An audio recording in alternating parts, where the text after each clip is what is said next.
Hello, everyone. Welcome to the Samurai Brothers episode 69. And Matthew, the Hatsu Basho has come to a conclusion. We had recorded on day 9, and we saw that, the Yokozuna were kind of faltering. Aonishiki was somewhat taking a lead. Did he hold on to that, or did someone else come in, or did the Yokozuna have a comeback? So let's see how we did there. And then we're going to talk about an interesting series of movies that have been coming out over the past couple of years. So let's get right into it. So day 10. The leaderboards as of day 9, we had Kirishima. Now, I think we had both predicted Aonishiki was going to somehow win. Kirishima would take the Jun Yu show, I believe, was our last predictions. Is that right?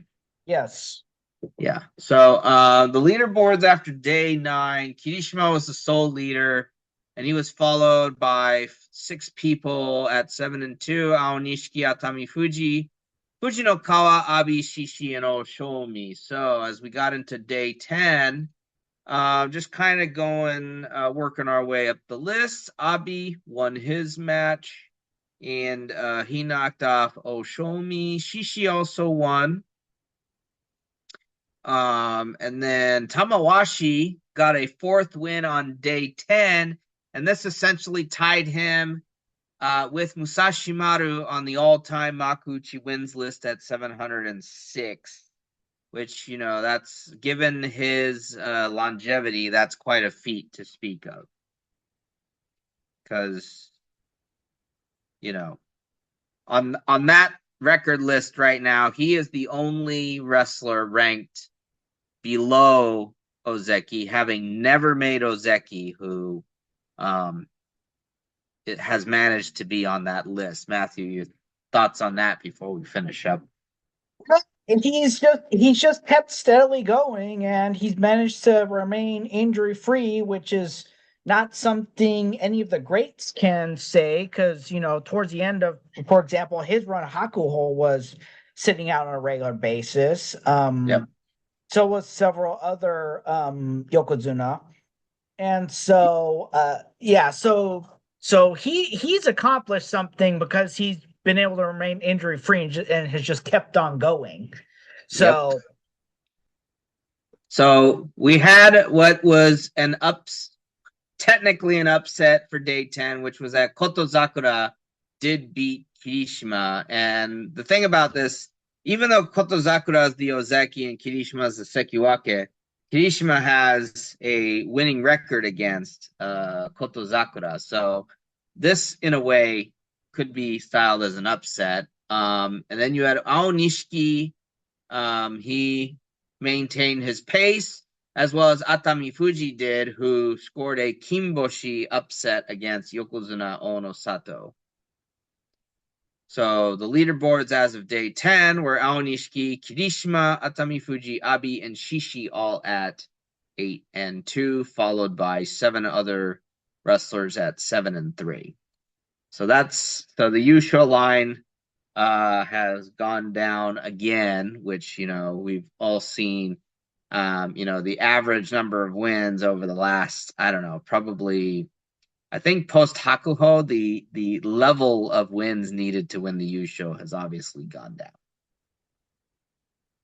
yeah, because at the time you'd have this because Hakuho won multiple Zensho and his Mm-hmm. like his last Yusho was a Zensho Yusho. So Yeah, he won 12 overall, which is unbelievable to say the least.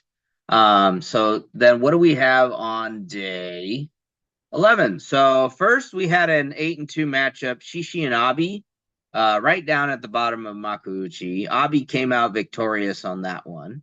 Then we had, who else did we have that were kind of leading in? Atami Fuji did manage to maintain a win, so keeping pace on the leaderboard. And then also Kirishima loses out to Onosato.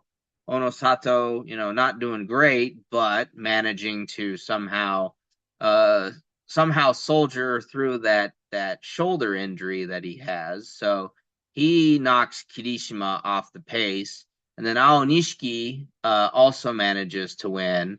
Also, Hoshoryu beating longtime rival Takayasu.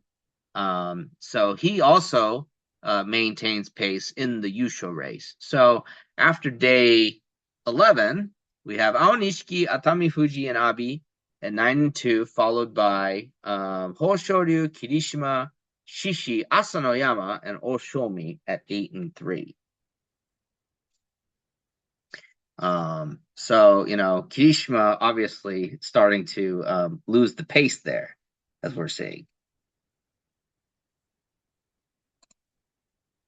Yeah, it was one of those things where yeah, he was trying to keep up, but he was having starting to have issues Yeah, at that point.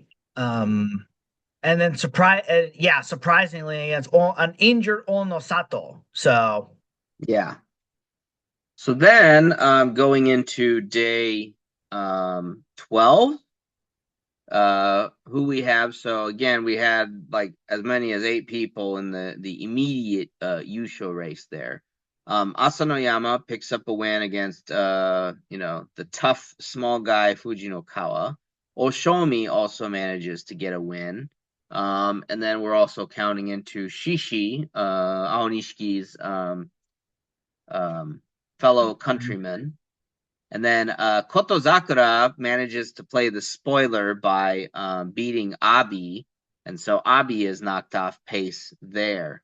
Then we had what is probably one of the most crucial matches of this Basho, which is Atami Fuji and Aonishiki going against each other. And these were two of the guys who were at 10 and 2, with um, Aonishiki being victorious, so knocking Atami Fuji down to 9 and 3. Kirishima also manages to get a win at 9 and 3 over Hoshoryu.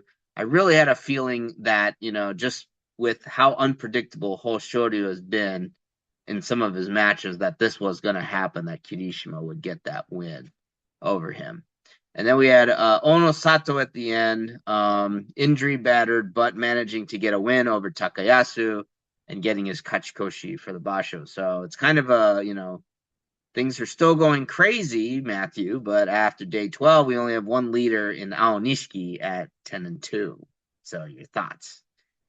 yeah, this was clearly proving to be kind of a whirlwind of a basho where we had it became unpredictable, and I think that does kind of make for a good exciting basho because you're like, who's gonna win? Who's gonna win? Who's gonna win? Is someone gonna pull off a basho that maybe didn't? Is someone else going to, you know, get a win? It was unpredictable at that point, and like I said, makes for a good basho. Mm-hmm. Yep, exactly. So then we go into day 13. And for day 13, so let's see here.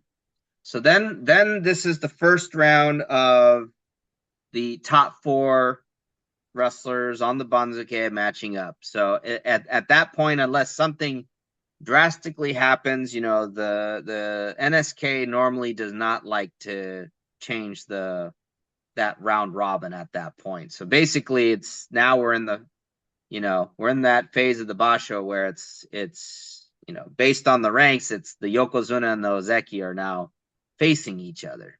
So it was sounding like that the Kyokai was confident enough that they weren't going to see any craziness in regards to that.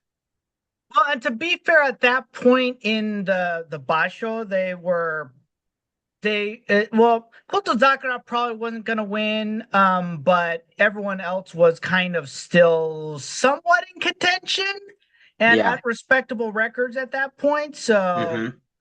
it wasn't unreasonable to do the upper 4 round robin Yeah. as is traditional. Right.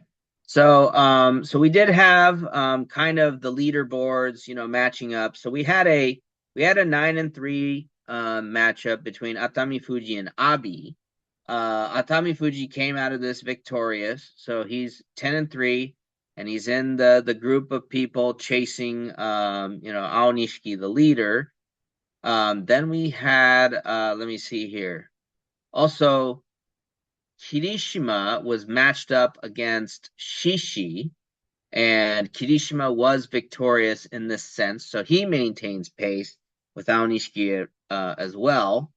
And then we get into the round robin. So the first match is Onosato and Kotozakura, in which Onosato comes out victorious. He's 9-4. And then the Aonishiki Hoshoryu match, Matthew, which is it just seems to be destiny somehow. You want to go into that for us? Yeah, it was another one of those situations where yeah, for some reason Aonishiki has Hoshoryu's number still. It's like I keep saying at some point Hoshoryu is gonna get a win. But again, it wasn't this Basho. So, and yeah, it's Aonishiki has defeated Hoshoryu with some unconventional and conventional moves, and with the Uwatenage, when he was able to pull off a more conventional win. But Yeah. it's one of those things where he just continues to pull these. Uh, Yeah, it's I don't know at which point you no longer call it an upset anymore. yeah, it seems that it's like now it's gonna be whenever Aonishiki and Hoshoryu, it's gonna get to the point where it's like it's He's gonna be Hoshoryu who's gonna be pulling the upset over Aonishiki because for the fact that he does not have a single win against Aonishiki yet. It's just how has Aonishiki really been studying this guy? in regulation he's now 4-0. If you include the Count the playoff, he's now playoff. 5-0.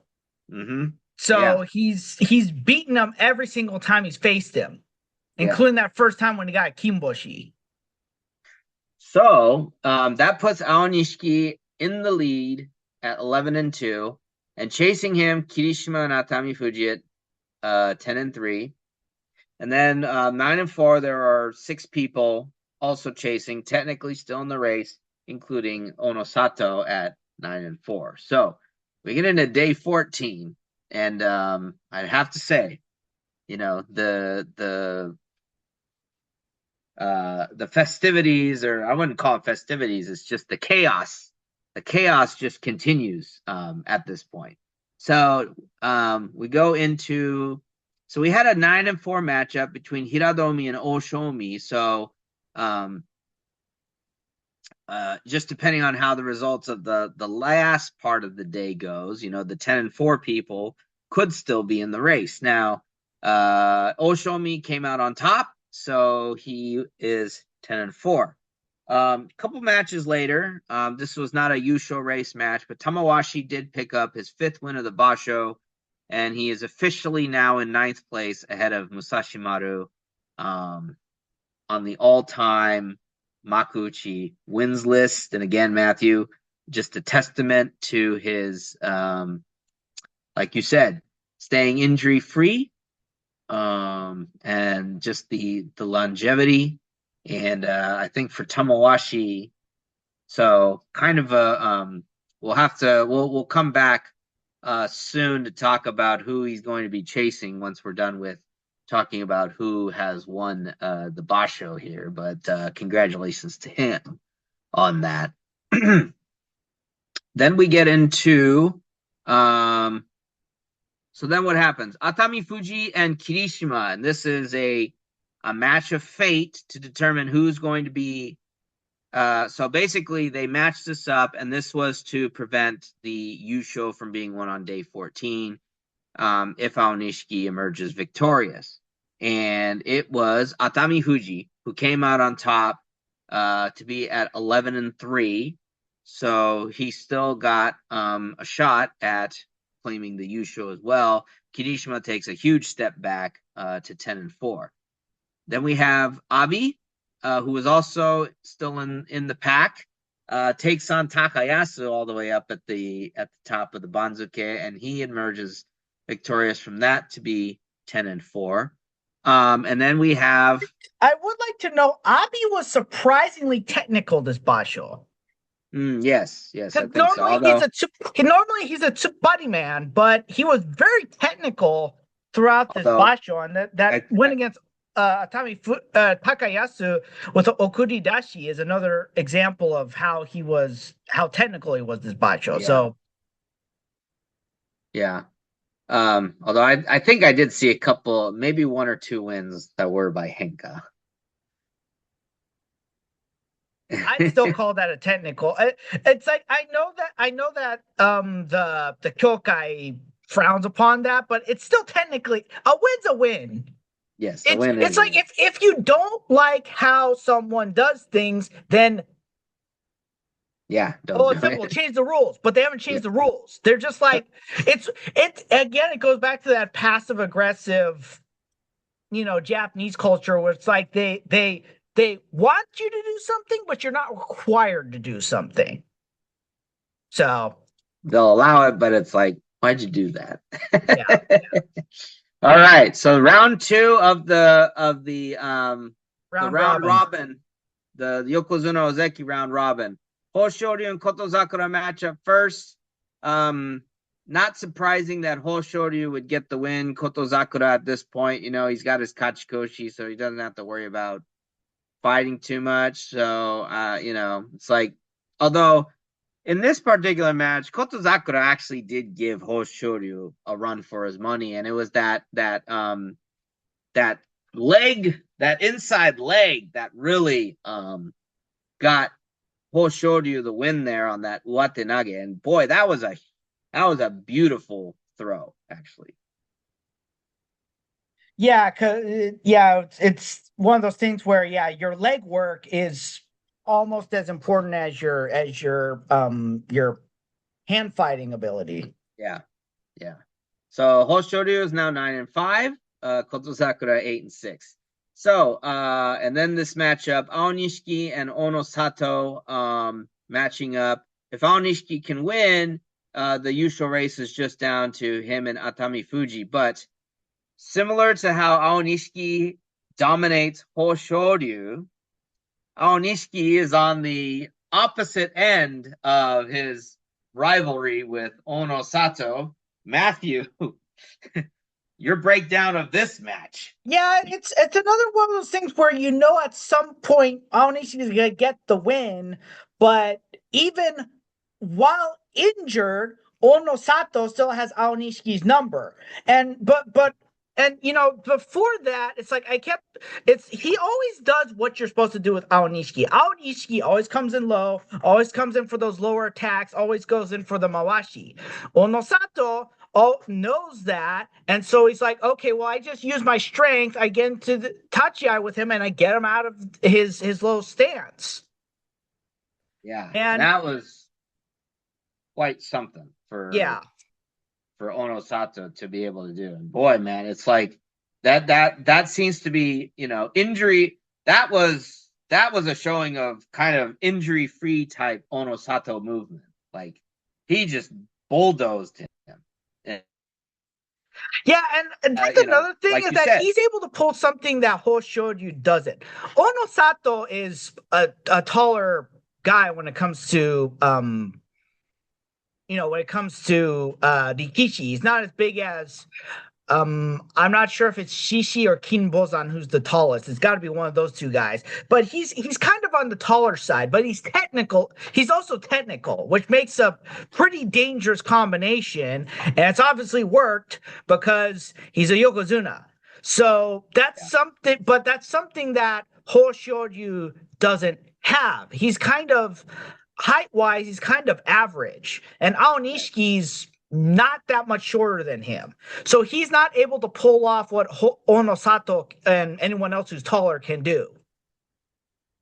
He has to, if he gets in too close, he risks Onosato getting the Mawashi. So he can't yeah, really use that same technique to get Aonishiki out of his low stand. right, That's probably and one of the reasons why Hoshoryu, why Aonishiki always defeats Hoshoryu because they're a lot closer in height. Whereas Onosato's taller and he knows how to utilize it.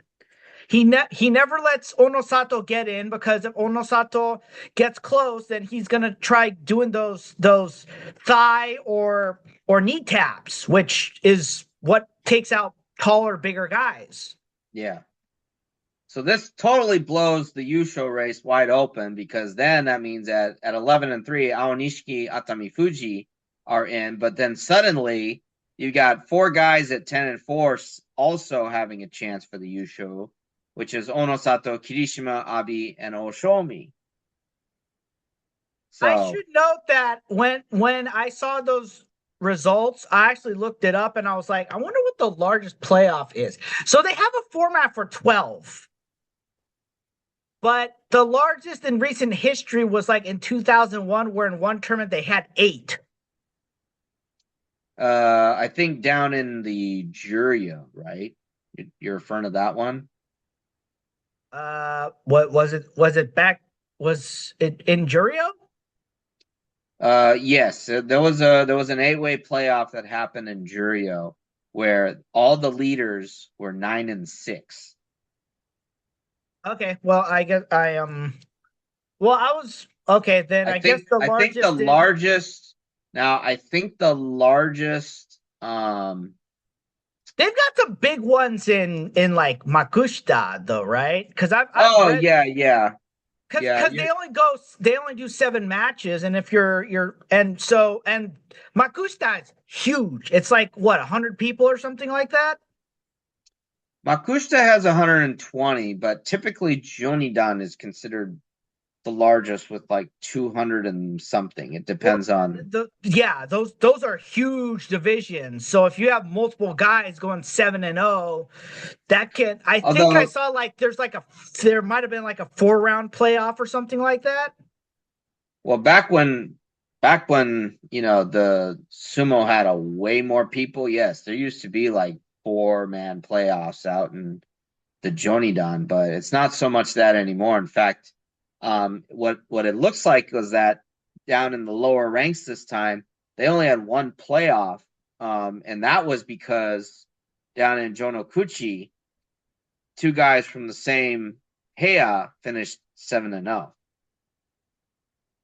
Yeah. Well, either way, when we're talking about the bigger divisions where you're having less matches and it's more likely for you to go 7-0, then Right. it's more likely that you're gonna have bigger playoffs. Yeah. So here's what you were referring to. There were, yes, 8 guys in the July 2001 Basho, where 8 guys down in Juryo finished 9-6. So they did have an 8-way playoff, which is essentially a single elimination tournament. But here's the interesting thing is that if they have multiple I remember watching this, because if they have multiple entries, they do a draw in the second round. That's what they did. So obviously you do a draw in the first round. Then you eliminate down to 4. But they don't really make it a tournament there. They just draw again for who's going to go So they against don't who. have a set bracket. It's No, completely random how you're gonna be facing each it could other. be, yes, it could be completely random. Well, that's understandable. Yeah. So anyway, yeah, kind of an interesting thing here, but so yeah, so now we're in day 15. So what happens in day 15? And let me see here. So they really made it so that now the only person where we could see where things were going to go, part of the action was going to be determined halfway through Makuuchi, which was Atami Fuji matched up with Oshomi. So Atami Fuji at 11-3, Oshomi at 10-5. So if Atami Fuji wins, he's guaranteed at least the playoff spot or the Yusho if Aonishiki loses. And he managed to do that. So he finishes 12-3. Oshomi is out of the Yusho race. So then Atami Fuji has to wait to see what's going to happen with Aonishiki's match. So then we get into the last three matches, and we see that it's Kirishima and Abi. So the winner of that match is going to get the Kanto show, but they cannot win the U show anymore. And Which I just call it the arrows. yeah, the arrows match. Kirishima emerges victorious, and this win is very important for him for reasons we will get into after the final discussions of the U show race here. And then it's the two Ozeki going against each other, Kotozakura versus Aonishiki. And Aonishiki, having a winning record against Kotozakura, manages to keep that pace. So he finishes 12-3, meaning that we will go to a playoff with him and Atami Fuji. And then in the battle of the Yokozuna, this is kind of Yokozuna pride here to see who is going to be the East Yokozuna going into the March or Haru Basho. And it is Hoshoryu who has the winning record against Onosato. And I'm guessing though Onosato, with the Yusho, any Yusho chances out the door, that he didn't really want to put up that much of a fight anyway. Thoughts on that, Matthew? Yeah, you're probably right. He probably, it's like he didn't want to exert himself. He wanted to get through this last thing. If he could get the win, then by all means get the win. But it's not really important to where it's like go all out and try to go all out and get the yeah. Yeah, so it means nothing. Yeah, it means nothing. It's like don't aggravate your shoulder further. Finish up, rest up as much as you can in between basho, and Yeah. I'm sure it can still work out. It's just like don't go hard sparring matches. Yeah. So that being said, so Aonishiki and Atami Fuji, and what we saw was that Atami Fuji got in pretty good. He got in. It seemed to be that he got in pretty deep on the Mawashi grip, but when he got Aonishiki backed up to the edge, when you look at the replays, Aonishiki got in a kubinage. And yeah, it was one of those things where Aonishiki is like, I've got to do something. So he basically went all out, and he had his right Mawashi grip, so it's like, okay, kubinage, and that's another one of those things where Aonishiki's wrestling background is still clearly coming into play. He's been doing sumo almost as long as he's been doing wrestling in terms of like the amateur level, but it's like his wrestling background still very much influences his sumo style. So, and kubinage is essentially a head and arm. Yeah. So but instead of grabbing the arm, he had the mawashi and he just grabbed it, and of course he just utilized that leverage and won the basho. Yeah, and to be fair with Atami Fuji, it's like Atami Fuji has been one of those elevator Dikishi who it's like you're not, it's like he would get up to kind of upper level and would want to go into the Sanyaku, but he was still trying to figure out how to do things. And this was an example of how he finally figured out how to properly use his weight as an advantage. He wasn't able to do that up until this basho, essentially. And to be fair, he almost won it. So yeah. So we're gonna go ahead and finish out the rest of this episode with discussing about some of the results, the implications, or kind of some of our predictions for next basho as well, since our timers started down. So first thing I want to say is, again, congratulations to Tamawashi for getting win number 707 in Makuuchi. It now places him, let me see here. So he now is sole ninth place, and there's actually quite a few people ahead of him. Given that he finished 5 and 10, he's going to move down the Banzuke a bit. So he has a chance to pass a few people because you got Haruma Fuji at 712, Kisano Sato at 714, and Koto Shogiku at 718. I don't think he's going to get an 11-4 record next Basho, but but I think the really big one though is if he can get to Taiho at 746. Yeah, Kabawashi is one of those slow but steady Yeah, Rikishi. So he's yeah, it's he could yeah, like you say, he's probably not gonna get an 11 win Basho, but if he just keeps trudging along, then he's most likely going to win, no problem. So yeah. So then the next thing I want to talk about is so the one thing to say about Atami Fuji, he finished 12-3 at M4. There will be one Sanyaku slot opening up. Oho finished 4-11 at Komusubi. Everyone else in Sanyaku got Kachikoshi. Now, Yoshino Fuji, who defeated both Yokozuna, went 8-7, got his Kachikoshi on the last day, and then also got an outstanding performance award. Now, what I have seen in the past, where if you did get 8-7 at M1 West, they have slid people over to the M1 East slot. If you get a 8-7 at M1 East, they've never denied someone entry in a Sanyaku. So I can see Atami Fuji 12-3 at M4 being the Komusubi for the next Basho.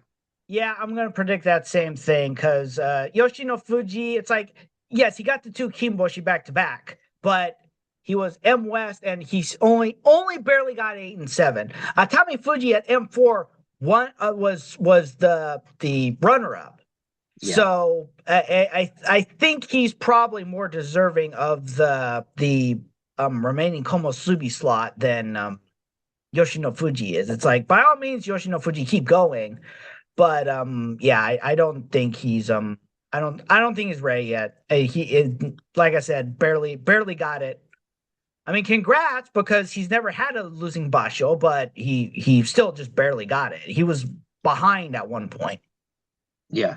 So then Kirishima, 11-4, two consecutive 11-4 Basho. Even though the one Basho was at Maegashira, I mean, if you're affording Aonishiki kind of the same, courtesy, then I would think that, they're gonna hopefully give that to Kirishima too. I mean, 22 wins over two Basho. So, I mean that I think now I haven't seen anything yet from the Kyokai. I mean, I'm sure we'll maybe see something in the next, couple of days or weeks. But that would be something if he could make it back up to Ozeki if he performs really well in the next Basho. Yeah, and yeah, if he did manage to do three in a row, then there is well, it'd be it if he did a win with 12, then I don't think they could necessarily deny him at that point. But Right. it yeah, if he got an 11-3, maybe. 11-4, yeah, Yeah, maybe. or yeah, 11-4, then they could it's a maybe. A 12, at least 12 wins, then yeah, I could definitely agree. 11 is kind of a borderline because he it well, the circumstances were such that he would have been, because you don't promote straight from Komusubi to Ozeki. The circumstances were such that there were so many people dropping that they kind of had to put him in there.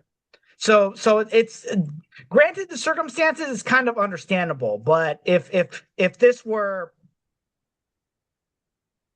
Yep. maybe he would be getting a promotion if he did this bacho and he was Komusubi and then next one is Sekiwake. So yeah, So it's now the big discussion. Two Yusho in a row for Aonishiki. If he gets the Yusho again, Matthew, does he get the rope? I think he does because he's never had below 10, and he's done what, a 12-3 and a 12-3, And if he gets another Basho, it's like that's 3 Basho in a row, regardless of whether he started at Sekiwake. It's kind of hard to deny. So if you're gonna give him the fast track from where he was, because he didn't do 3 Basho at in Sekiwake. Sanyaku, they started their timer when he was an M1. So if you're gonna do that and afford him that same thing, then I think you need to also afford him the same courtesy if you're gonna consider him for Yokozuna.